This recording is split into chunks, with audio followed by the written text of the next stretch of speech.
sí, totalment. Vull dir, anava molt junt. De fet, era una lluita contínua i per tot. Perquè, clar, tot era millorable. Com que tot era tan precari, llavors s'anava junt. Les condicions de vida o de reclamació de salari a les empreses, amb els carrers, amb la medicina, les escoles, tampoc hi havia molt poques escoles. La gent va arribar en tongades tan grans que no hi havia prou escoles. Hi havia pisos adaptats, moltes acadèmies privades, però no s'hi cabia. I al setembre, doncs, molts nanos no tenien escola fins a l'octubre. Vull dir que sí que anava tot conjuntament.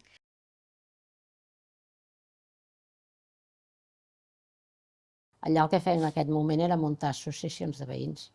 En 2 anys en vam muntar 8.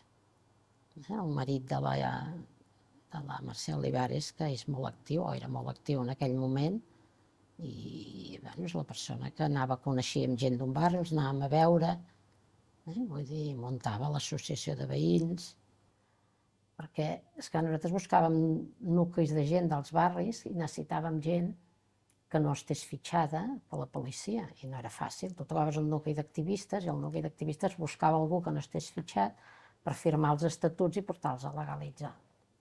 Llavors això tots els barris ens havien més o menys sortit, excepte Bellvitge, perquè tota la gent de Bellvitge, la majoria eren de SEAT, i tothom havia tingut, estava fitxada, o problemes laborals, o no sé què, llavors no trobàvem a ningú. I llavors el Pujana, que era del SUC i treballava a SEAT, va dir: jo tinc un germà que no es posa enlloc i que no fa res i que potser ens firmaria. I el vam anar a buscar i el vam fer president de l'associació de veïns.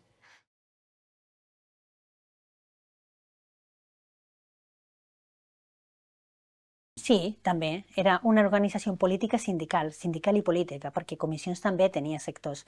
Llavors confluïen allà. Érem gent que bàsicament la seva activitat la feia al barri. Hi havia molta gent que per circumstàncies diverses, alguns inclús perquè hi havia gent que havia estat molt perseguida i que sabia que les fàbriques no podia actuar, ho feia des del barri, des del lloc on vivia. I a més, llavors allà ens agrupaven gent gran i gent jove, que va ser la que va alimentar posteriorment les associacions de veïns. O sigui, l'embrió d'associacions de veïns també ve molt d'aquests sectors que comencen a treballar i a dir, on vivim? Aquí? Doncs aquí anem a actuar.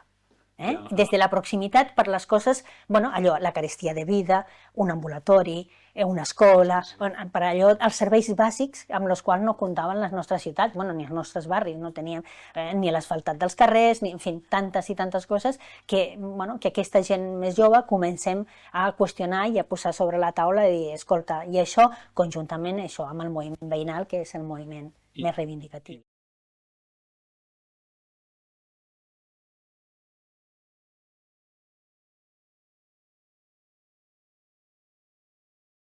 Les associacions de veïns van anar muntant vocalies de la dona. Llavors això va ser guerres diferents. El llibre aquest que hem parlat abans, algú volia escriure sobre això i no va escriure. Això, el llibre queda coix, però la Mariona Petit sap moltes coses d'això, perquè fins i tot va començar una tasca de rebuscar les actes de les associacions de veïns sobre això. Les associacions de veïns tenien comissions de carestia de vida i allà pretenien que les dones fessin la feina. Llavors, en un moment determinat, les dones van dir la carestia de la vida ens afecta a tots, per tant, ja us la fareu, nosaltres volem vocalies de dones. I això generava uns debats a les associacions de veïns. I això era marginar, que no deixaven entrar els homes, que no sé què, sempre tenen problemes. I llavors hi ha actes recollint el dia que es va aconseguir muntar la vocalia. Llavors, vull dir, és curiós, no? Vull dir, a cada associació de veïns va sortir una vocalia de dones.